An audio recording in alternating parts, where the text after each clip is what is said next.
existence on this earth goes back an extraordinarily long period of time, most of which we have no identifiable information. It's entirely plausible, given that the indigenous people all around the world know intimately all the plant life and will know the different combinations of plant life, that our prehistoric ancestors, they had come across the plants that do alter consciousness. In about 2 million years, the human cortex tripled in size and the brain exploded over a ridiculously short span of evolutionary time.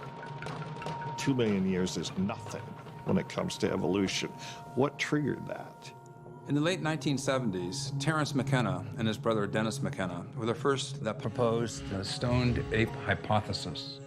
It is known now that 22 primates, 23 including us, consume mushrooms. And the idea was our ancestors, they came out of the trees and went across the savannah, would be tracking animals that were pooping. Well, in the subtropics, the most common mushroom coming out of those cow patties is Psilocybe cubensis, a potent magic mushroom. One thing that mushrooms and other psychedelics do reliably is they induce synesthesia.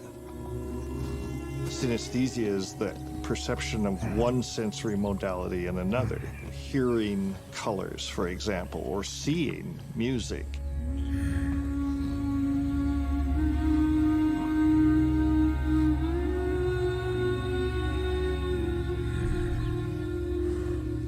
You have these profound experiences, and you have to put yourself in their place and imagine what the impact of such an experience must have been on an early hominid. These magic mushrooms open up the floodgates of information you receive.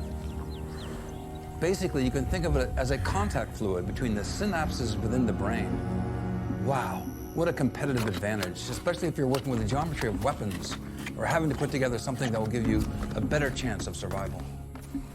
The fact that this happened not once, not twice, but millions upon millions of times over millions of years is a very plausible explanation for the tripling of the brain 2 million years ago.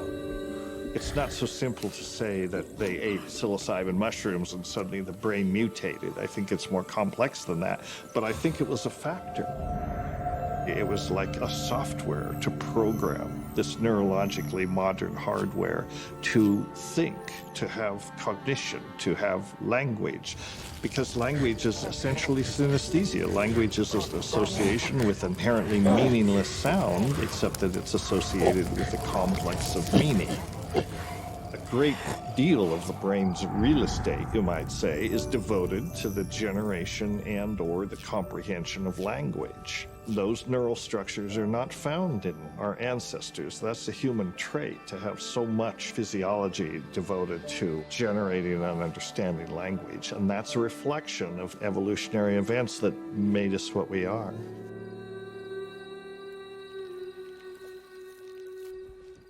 I couldn't get these mushrooms for the longest time.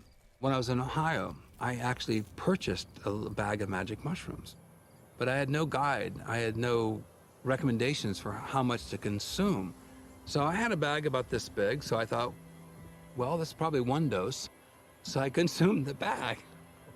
Now, for those of you who don't know, this is like 10 times more than you probably need to consume.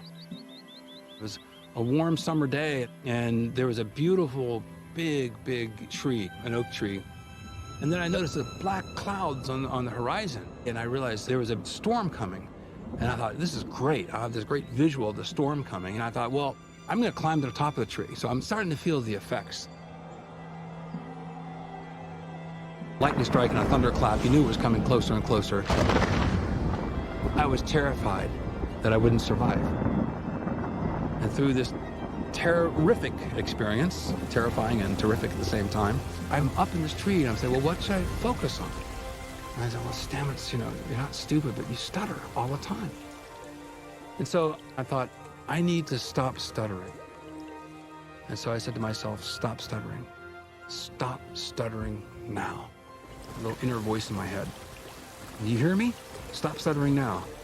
And then I started saying that, stop stuttering now, stop stuttering now. Hundreds, thousands of times.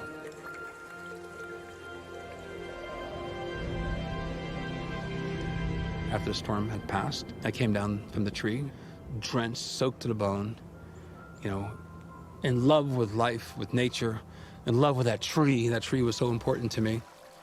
And I went home and I went to bed. I didn't see anybody.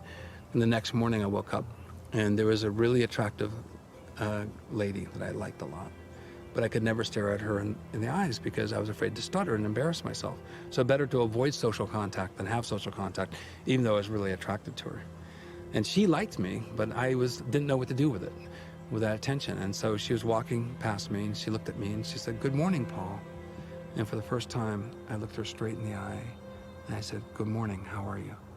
And I stopped stuttering in one session.